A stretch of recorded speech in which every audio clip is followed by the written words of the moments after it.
بسم اللہ الرحمن الرحیم السلام علیکم ورحمۃ اللہ۔ حکومت کی جانب سے سپریم کورٹ کے اوپر پریشر ڈالنے کے لیے، سپریم کورٹ کو انفلوئنس کرنے کے لیے، سپریم کورٹ کو انڈر پریشر کرنے کے لیے، سپریم کورٹ کو کنٹرول کرنے کے لیے جو قوانین بنائے گئے، جس کے اندر 184 جو اسقط نوٹس معاملے سے متعلق ایک اہم ترین کیس تھا، ریویو ججمنٹ اینڈ آرڈر کا، اس کے اوپر بڑی اہم ترین سماعت ہوئی، اور اس سماعت کے دوران chief justice of Pakistan justice Umar Ata Bandial نے اور باقی تمام کے تمام ججز نے اس حکومت کو اڑا کے رکھ دیا۔ اس کے علاوہ جو الیکشن سے متعلق سماعت ہوئی، اس کا ڈیٹیل ججمنٹ آنے کے بعد حکومت کی دھجیاں اڑا دیں، حکومت کے پرخچے اڑا دیے، کیونکہ جس طریقے سے سپریم کورٹ پاکستان کو کنٹرول کرنے کی کوشش کی گئی، اس کو ہرگز برداشت نہیں کیا گیا، اس کو ہرگز برداشت نہیں کیا گیا۔ سپریم کورٹ نے جس طریقے سے کاؤنٹر کر کے ان کی ہی بازی ان کے اوپر پلٹ دی ہے، ان کے اوپر سارا کا سارا ملبہ ڈال دیا ہے، اس سے واضح ہوتا ہے کہ معاملات کیا ہیں۔ دیکھیں، اب آپ نے اس پوری صورتحال کو سمجھنا ہے۔ اس حکومت نے جہاں پر عمران خان کے خلاف پورا ایک پروپیگنڈا، پوری ایک کیمپین شروع کی ہوئی ہے، اور پورے معاملات کو لے کے چلا جا رہا ہے پاکستان کے اندر، جس طریقے سے عمران خان کو کرش کرنے، پی ٹی آئی کو مائنس کرنے کے حوالے سے پورا ایک پلان لانچ کیا گیا ہے بالکل۔ اور اس چکر میں ان لوگوں نے کیا کیا کہ پاکستان کے اندر عدم استحکام کو پیدا کر دیا ہے، پاکستان کے اندر انسٹیبلٹی کو پیدا کر دیا ہے، پاکستان کے اندر جو سیاسی حالات ہیں ان کو خراب کر دیا ہے۔ ایک تو یہ معاملہ ہے۔ دوسرا معاملہ ہے پاکستان کے اندر آئین اور قانون کے محاذ کے اوپر جو انہوں نے کرائسس، بحران پیدا کیا ہے، جس طریقے سے انہوں نے عدلیہ کے ساتھ، جوڈیشری کے ساتھ، عدالتوں کے ساتھ، سپریم کورٹ کے ساتھ ٹکر لی ہے، جس کے اندر یہ پوری آپ کو ٹاپ کی جو کیبنٹ ہے، جس کے اندر آپ کو رانا ثناء اللہ، خواجہ آصف، اسحاق ڈار، احسن اقبال اور شہباز شریف اور رانا ثناء اللہ، یہ جو 5-6 بندے آپ کو نظر آتے ہیں جو ٹاپ کے ہیں، ان کی جانب سے جو بار بار، اور اس میں جو لیڈ کرنے والی شخصیت ہے، ان 4-5 لوگوں کا جو گروپ ہے، جو ٹولہ ہے، ان کو جو لیڈ کرنے والی شخصیت ہے وہ ہے مریم نواز، اور مریم نواز کو ساری ڈکٹیشن آتی ہے نواز شریف سے۔ تو یہ اس طرح سے پورا ایک نیٹ ورک ہے جو کہ عدلیہ اور سپریم کورٹ کے اوپر حملہ کرتا ہے، ان کو کنٹرول کرنے کی کوشش کرتا ہے۔ لیکن سپریم کورٹ کی جانب سے ابھی بھی ان کے ہاتھ میں دو تین ایسے معاملات ہیں، ان کے ہاتھ میں ایسی اتھارٹی اور ایسا قانون ہے، ایسے ان کے پاس اختیارات ہیں کہ وہ حکومت کے اوپر حملہ کر کے یہ جو بھی توہین عدالت کر رہے ہیں ان کی گردنیں اڑا دیں، انہاں دیاں توڑاں لا دیں،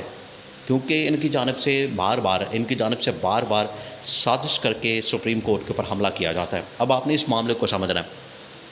یہ جو ریویو ججمنٹ اینڈ آرڈرز کا ایک قانون پاس کیا گیا تھا حکومت کی جانب سے، اصل میں یہ قانون پاس کرنے کا مقصد یہ تھا کہ ان دنوں میں کیس چل رہا تھا سپریم کورٹ کے اندر، الیکشن کی تاریخ سے متعلق، جس کے اندر الیکشن کمیشن انکار کر رہا تھا کہ ہم نے الیکشن نہیں کروانے،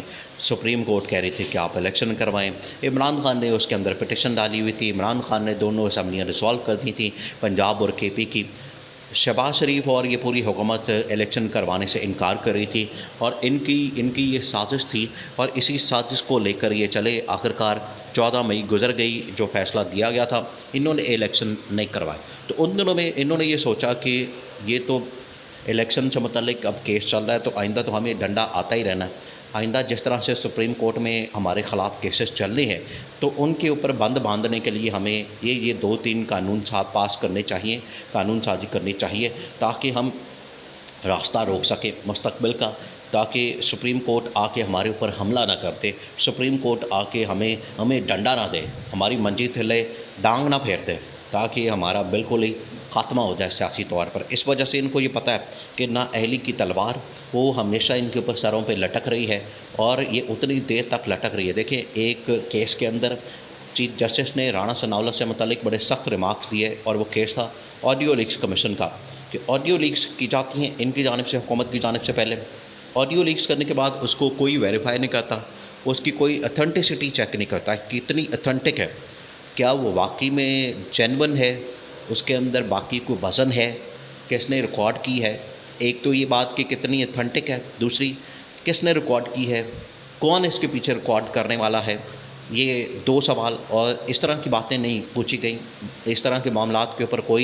کوئی خبر نہیں لی گئی، سیدھا آگے کہ آڈیو لیکس ہوئی ہیں، تو اس کے اندر چیف جسٹس کی ساس بھی ہے، وہ باتیں کر رہی ہے، وہ سہیلی کے ساتھ باتیں کیوں کر رہی ہے؟ تو اس وجہ سے ہم نے چیف جسٹس کے اوپر ایکشن لینا ہے اور یہ جو